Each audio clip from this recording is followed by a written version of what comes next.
विधान परिषदेत भाजपचे आमदार राम शिंदे यांची विधान परिषद सभापतीपदी म्हणून एकमतानं निवड करण्यात आली। मात्र नगर शहरात त्यांचा सर्वपक्षीय सत्कार सोहळा आयोजित करण्यात आला। या सोहळ्याला भाजप आमदारांनी पाठ फिरवल्याने या सत्कार सोहळ्याला ते उपस्थित न राहिल्याने राजकीय वर्तुळात तर्कवितर्क लावले जात आहेत। नगर शहरातील माऊली सभागृह येथे विधान परिषद सभापती राम शिंदे यांचा सर्वपक्षीय सत्कार सोहळा कार्यक्रम आयोजित करण्यात आला होता। या सत्कार सोहळ्याच्या अध्यक्षस्थानी ज्येष्ठ समाजसेवक अण्णा हजारे होते, तर पोपटराव पवार, आमदार सत्यजित तांबे, आमदार हेमंत ओगले यांच्यासह सर्वपक्षीय नेते या सत्कार सोहळ्याला उपस्थित असल्याचं दिसून आलं। मात्र दुसरीकडे या सत्कार सोहळ्याला राम शिंदे यांच्याच भाजप पक्षातील आमदारांनी मात्र पाठ फिरवल्याचं दिसून आलं।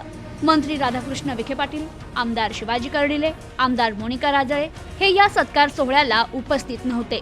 शिर्डी येथे होणाऱ्या भाजप प्रदेश मेळाव्याच्या तयारीसाठी भाजप पदाधिकाऱ्यांची बैठक होत असल्यानं सर्व आमदार या बैठकीसाठी गेले असल्याची माहिती समोर येतेय। मात्र भाजपच्याच नेत्यांची या सत्कार सोहळ्याला उपस्थिती नसल्यानं राजकीय वर्तुळात विविध चर्चेला उधाण आलंय। Bureau report, news today 24।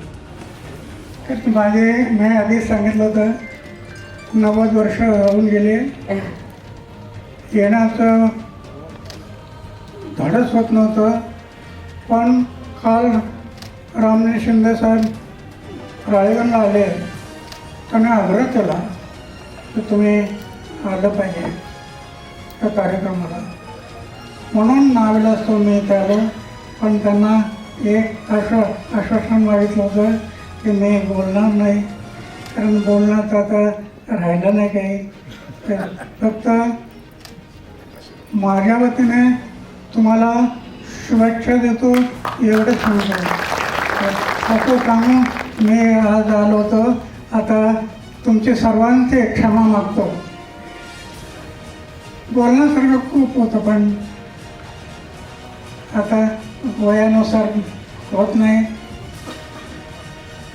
पुन्हा एकदा तुमची सर्वांची क्षमा मागतो आणि रामने शिंदे साहेबांना पुन्हा एकदा शुभेच्छा देतो। धन्यवाद, जय हिंद।